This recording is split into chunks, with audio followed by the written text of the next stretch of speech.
questions 80 to 82 on the cross section below and your knowledge of earth science. Letters A through J represent different rock units. Letters X represent a fault line, and letter Y represents an unconformity. The rock units have been overturned. All right, so it reads, number 80, describe one piece of evidence shown in the diagram that leads to the inference that crustal movement occurred in this region. So an inference is just another word for prediction. So crustal movement, we know that that is some tectonic activity. So what kind of tectonic activity could have took place that have altered these layers? And so if I look at the diagram, I can see that we have the faulting as it told us in the beginning. It also has some unconformity happening at Y, as well as some contact metamorphism took place and some tilted layers. So all of that is evidence that crustal movement took place. So we can use any one. We can say the fault at line X, or we can say the unconformity at line Y, or the tilted layers and the entire rock layer. Okay? All right, 81. Place the letters of the following rock units and the fault in order from oldest to youngest. Okay, so if you know anything about the principle of superposition, it tells us that the oldest layers are on the bottom and the youngest layers are on the top.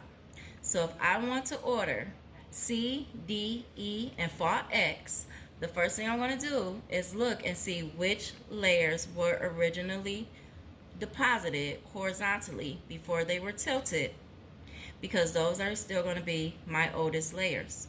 So the oldest layer is going to be C.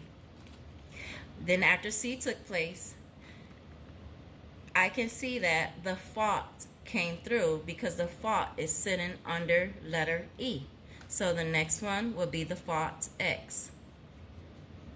And then after fault X took place, we had E, the basalt form, and then lastly D, the gabbro formed.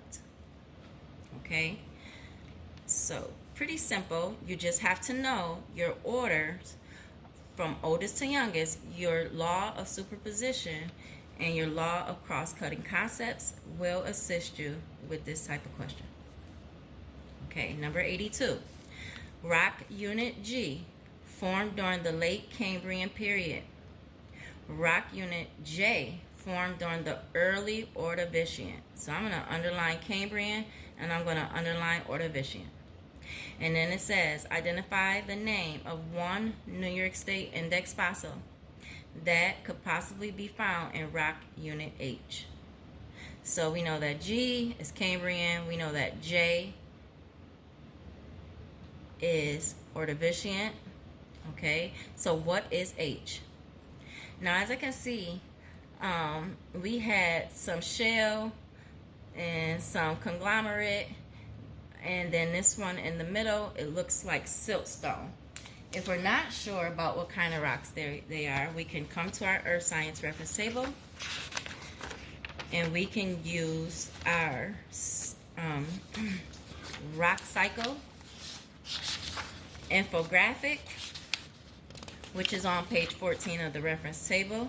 We can find the design, which is right here. Okay, so it's either going to be siltstone or sandstone. We're not going to use conglomerate because conglomerate looks like J and not H.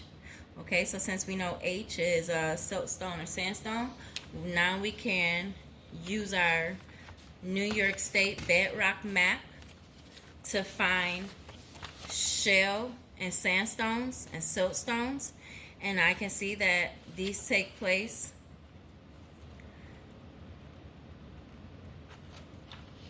during the Ordovician, also during the Pennsylvanian. And conglomerates, sandstones, and shells are more dominant in the Pennsylvanian, so I am going to use Pennsylvanian to find my fossil. Okay, so now we turn to page 6 and 7 of the reference table. We go to Pennsylvanian, and then you can come straight across to the next section. Make sure that those line up, and then you can see which kind of fossils existed during that time. And as you can see, it was your trilobites, and of course a couple of others like your graphlites had just begun. You had some corals during that time, so you can use letter R, which would be Eldripgops. I'm not really sure how to say that one, but then you also have other choices there that you can use as well. Alright, so I am going to use letter R for my answer on that one, and that is how you do 82. Alright, and we are getting to the last few questions. Number 83. Base your answers to questions 83 to 85 on the data table and map below and your knowledge of Earth science. The data table shows the location, diameter, and age of some impact craters on Earth. The latitude and longitude of Sierra Madera, Texas crater has been left blank. The location of the Sierra Madera crater is indicated on the map of Texas. 83 reads, determine the latitude and longitude to the nearest whole degrees of the Sierra Madera crater. Include units and compass directions in your answer. All right, so